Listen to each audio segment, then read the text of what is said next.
million reasons to think this game was over after the third quarter. Never before had we seen a game go to overtime in the Super Bowl. Never before had a coach won his fifth. Never before had a quarterback won his fifth. Never before had we had a four-time MVP. Never before had we seen a team come back from more than 10 points down. The Patriots bounced back from 25 points down to win the Super Bowl. This is crazy, Mike. Yeah, I mean, it's absolutely insane. And I am so happy, though, for this man here. Let it out, Howie. Smile. Everybody, you don't realize how stressed he has been. And to see his son go through the journey he's gone through and end up here, and it looked very dire, my friend. We were a little scared in the back. But to come out like this, I'm happy His for you. journey here was as improbable as the Patriots comeback. We're dumbfounded. This is amazing. I'm so happy for Chris. I'm happy for the Patriot football team. And it's the toughness that team shows. Coming out the second half, down 28-3 with 8:30 left of the third quarter. Nothing short of remarkable. Can I quickly add, a guy asked me, I walked all the way down when Brady took the ball to take it down and tie it up, and he turned to me and he said, "Do you really think he can drive it all the way down?" I said, "Just watch. You'll be amazed."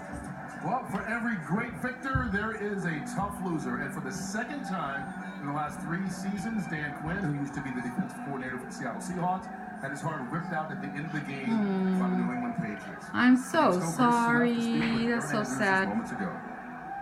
Dan, you guys looked like you were well in control. I always hate what the- happened? Well, for sure it hurts like hell. It always hurts. I know our guys battled hard and in place, you know, and we know how good and what they're capable of doing. And that's why you thought this game would come down at the end, and it did. 2 good teams battling for it. So, you know, we knew what they were capable of as well. What did they do that you guys couldn't stop? Well, I don't know if it was one thing, you know, obviously that would have taken place, but honestly, just making plays, Aaron. That was, you know, we got to tip our hat off to them, you know. We thought it was going to be about the ball. You know, it came down at the end. They had a turnover that was, you know, a key factor for sure. But for us, it wasn't one thing, you know, we could have done to, you know, to say this one thing we would do different. But we knew it was going to be a battle, and it for sure was. It was a fantastic game. Great game. I'm proud of the way our guys battled and competed. Thank you so much for coming out. Appreciate it. All right, you know, Jimmy, once Atlanta got that turnover, turned the ball over to New England, it looked like it just rolled downhill, and the Falcons couldn't do anything to stop it. And, you know, that happens in a lot of ball games. When the momentum changes, all of a sudden they start pressing, and they press more and more. They got the sack, they got the holding penalty, they got out of field goal range.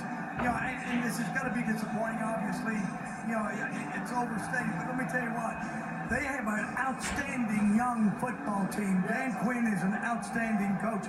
They're going to be back in this game again because, like I said, they're a very young team. They're very talented. On the other side, I said it before the game ever started, you know, Bill Belichick's the greatest coach of all time. He showed that tonight. And Tom Brady. Talk about Tom Brady. Well, I'm sitting here staring at Jimmy and Mark, just admiring what he's saying. But Jimmy, I thought the turn of the game was after a great catch by Julio Jones, which was phenomenal. Then they try the pass again, they get sacked. Then they get a holding penalty, and next thing you know, all they got is they're in field goal territory. That's what will eat you alive this offseason. Well, you mentioned earlier up there on the podium with Bill Belichick, did you think, and Jimmy said it before the show even started, before the game started, Bill Belichick is probably the greatest coach in the history of the National Football League. He is the first coach ever to win 5 Super Bowl titles, breaking the tie he had with Chuck Noll. Our aerial coverage here in Houston tonight brought to you by Bud Light. More on the celebration for Bill Belichick and the Super Bowl champion Patriots as we continue.